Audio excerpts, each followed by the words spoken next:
Hi guys, and Bonani, welcome back to my channel. You guys, welcome back to Umkosi Nophili. Ngiyabonga kakhulu you guys for tuning in. You're very much welcome. Hopefully you guys you are very well. Thank you so much for joining here. So now you guys, kule video ke sizokhuluma ngoBrenda Nxoli, right? uBrenda Nxoli, I think obuningi simbanzi laphana which story was that? Was it Home Affairs? I think so. And she was Uvuyo, you guys.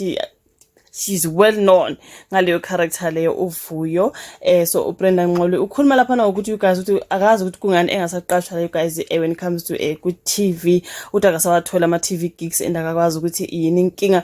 Ingakho ngibone kubalekile guys ukuthi ngikhulume ngaye uBrenda Nxoli. Ngiyazi abaningi bamazi ngoVuyo you guys, ngobuningi bethu simazi enguVuyo lapha na ku story esasithi sona iHome Affairs into ekanjalo. So uthi akazi ukuthi kungani engasaqashwa, aka understand mhlawumbe kukhona kwenza wrong yini you guys angazi kwayena nje uthi akazi ukuthi why engasaqashwa ke emidlalweni yase TV. Na umlungisi odumo kuBrenda Nxoli uthi akazi kungani engasaqashiki emidlalweni television njengoba engasabonakali nje. uBrenda uyintokazi eyabeka induku ebandla ekulingiseni ngendawo kaVuyokazi lapha ku Home Affairs okungumdlalo wawukhonjiswa ku SABC 1 phakathi ka 2005 no, I don't know what do they mean 2005 no 2005 you guys. They say 2005 no 2005. Okay, but ke into enjalo guys, story silaphana siku kayiso lezwe bakhuluma ke ngestory sika Dade uBrenda Nxoli. Uthenga le ndawo uBrenda waze waqokwa kwi International Emmy Award ngo2007. Kusukela lapho ke akabange esabheke emva waze wahlabana nomklomelo we-Best Supporting Actress kuma South African Film and Television Awards ama-SAFTAs ngendawo kaGladys kwi-Rock Film nekaPinki kwi-Sestop la. Sesimbone idorini eziningi uBrenda you guys angazi ukuthi ke manje inkinga ikuphi njengoba ekhala ngokuthi akasawuthola umsebenzi. Yize enamava kodwa usakuthola kunzima kakhulu ukuthola umsebenzi. Uphawule kanjena nje uBrenda Nxoli wathi bengilokhu ngizama ukuthola ukuthi ngibhedephi ngisho ngoba yebo ngiyawalwela amalungelo ami kodwa bengingakazi ngaphumela esidlangaleni ngokuthi ubani ungenzani. Uthi akazi noma unenkinga yokusebenzisana nabantu ngoba wake waxoshwa emidlalweni iHustle ngenxa yokuthi angancokoli nabaphaquli. So umlingisi uthe usola ukuthi ngoba engazwani neminye imikhuba eyenzeka kweminye imidlalo.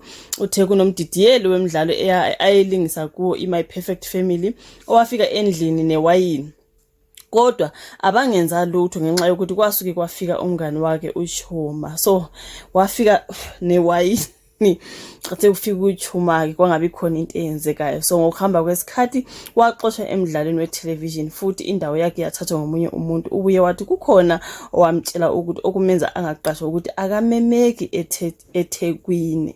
So uthi angazi kwenzakalani ke lapha eThekwini. Kuyacaca kukhona okwenzakalayo. Uthi ngike ngasolwa ngokudla ngoludala baqinisile ikhekhe lamvela kulona isitobhisi sebhasi. Kusho uBrenda Nxoli you guys. uBrenda uthe bakhona abathola imisebenzi ngokulalo kodwa abangeke bavume. Uthe uyaziqhenya yena kakhulu ngomzimba wakhe. So uthi kuyangixaka ke impela ngoba kunabalingisi abafika bazilungiselele lapho kusuke kuzoqoshwa khona. Yize abantu abaningi bake bakhalaza ngoConnie Ferguson kodwa uBrenda umtuse kakhulu. Ubeke kanje uBrenda ngokusebenzisana nabakwaFerguson uthi angikaze nganenkinga yemali nabakwaFerguson. Awukaze umholo wami ufike sekudlule isikhathi. Mina ngaqala ukuhola imali enkulu kwiFerguson Films. So kusho bebakhuluma kahle ukazi akazi angakhuluma kahle ukuthi angathi mhlawumbe ublacklistiwe okanjalo. Uthe baningi abantu abondliwe ngoConnie kodwa abangambonganga. Kusho ukuthi yena you guys akanayo inkinga ngaba kaFerguson kodwa akazi ukuthi manje kungani ke engasawuthola umsebenzi kwi-television. You guys I really wish ukuthi angawuthola umsebenzi you guys ngoba mhlambe yiyo le ayikhulumile ukuthi akavumi phela nje yena ukuthi angene emsebenzini ngokuqala aye ngale you know emacansini. Uthi yena uyayiqhenya ngomzimba ke mhlawumbe ingakho bengafuni ke ukuthi bamqashe. Angazi you guys it is alleged because kubhalwe kanjena lana you guys bathi uthi kukhona abanye abathola umsebenzi ngaleyo ndlela. Phoke yena uyaziqhenya ngomzimba wakhe akayithandi leyo nto. So uyamangala ngoba ubona engasaqashwa ke kwi-television. Uyakazi ukuthi inkinga ikuphi.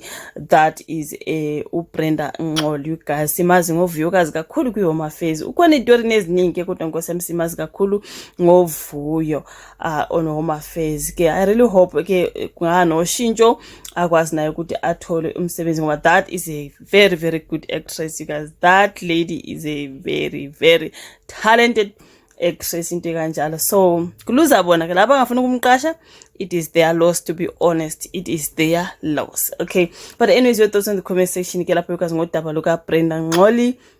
Like ivideo usubscribe bese uyashuvola ka comment section ngale ndaba ethintwe la ukuthi abaningi babo bathola umsebenzi ngokuqala bajikele emacansini bese uyayithola igig. Uthini ngalokho? Your thoughts in the comment section, like the video, subscribe, share. Asiphinde sihlangane ku video elandelayo. Bye.